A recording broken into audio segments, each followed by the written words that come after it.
Wonder by R.J. Palacio. Part 1. Chapter 1. Ordinary.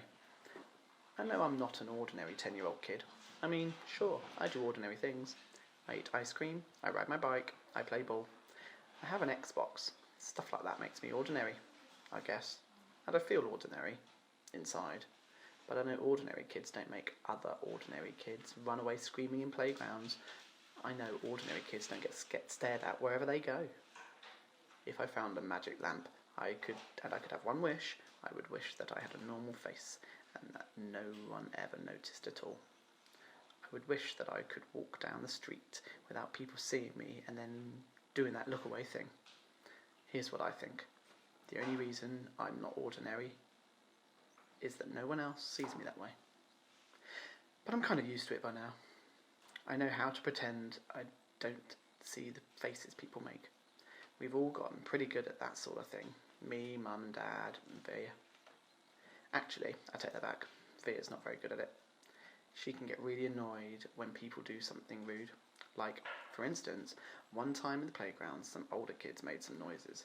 I don't even know what noises were exactly because I didn't hear them myself. But Via heard and she just started yelling at the kids. That's the way she is. I'm not that way. Via doesn't see me as ordinary. She says she does. But if I were ordinary, she wouldn't feel like she needed to protect me so much. And Mum and Dad don't see me as ordinary either. They see me as extraordinary.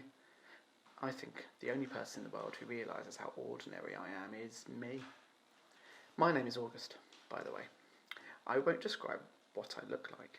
Whatever you're thinking, it's probably worse.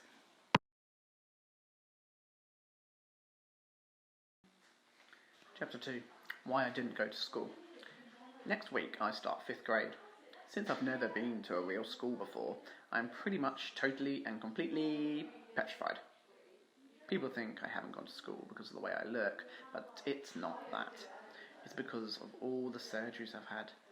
27 since I was born. Bigger ones happened before I was even 4 years old, so I don't remember those. But I've had 2 or 3 surgeries every year since then, some big, some small. And because I'm little for my age, I have had some other medical mysteries that doctors never really figured out. I used to get sick a lot. That's why my parents decided it was better if I didn't go to school. I'm much stronger now, though. The last surgery I had was 8 months ago, and I probably won't have to have any more for another couple of years. Mum homeschools me. She used to be a children's book illustrator. She draws really great fairies and mermaids. Her boy stuff isn't so hot, though. She once tried to draw me a Darth Vader, but it ended up looking like some weird mushroom-shaped robot.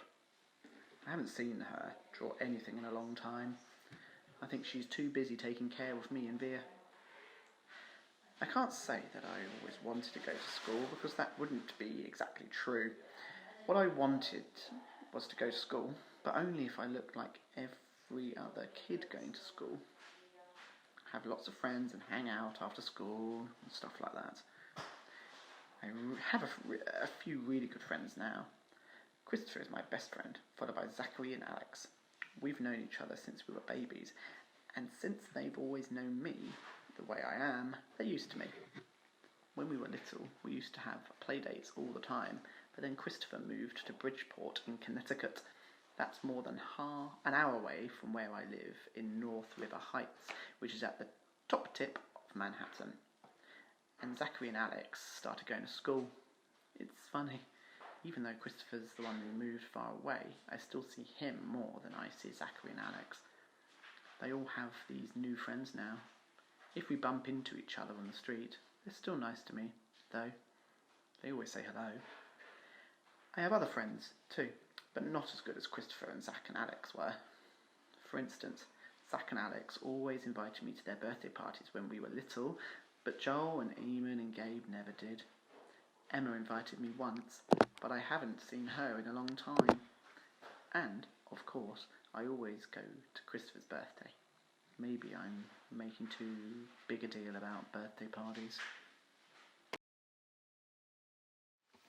Chapter 3. How I Came to Life. I like it when Mum tells this story because it makes me laugh so much. It's not funny in the way a joke is funny, but when Mum tells it, Via and I just start cracking up. So when I was in Mum's stomach, no one had any idea I would come out looking the way I look. Mum had had Via 4 years before, and that had been such a walk in the park, Mum's expression, that there was no reason to run any special tests. About 2 months before I was born, the doctors realised there was something wrong with my face, but they didn't think it was going to be bad. They told Mum and Dad that I had a cleft palate and some other stuff going on. They called it small anomalies. There were 2 nurses in the delivery room the night I was born. One was very nice and sweet. The other one, Mum said, did not seem at all nice or sweet. She had very big arms and, here comes the funny part, she kept farting. Like she'd bring Mum some ice chips and then fart. She'd check Mum's blood pressure and fart. Mum said it was unbelievable because the nurse never even said, "Oh, excuse me."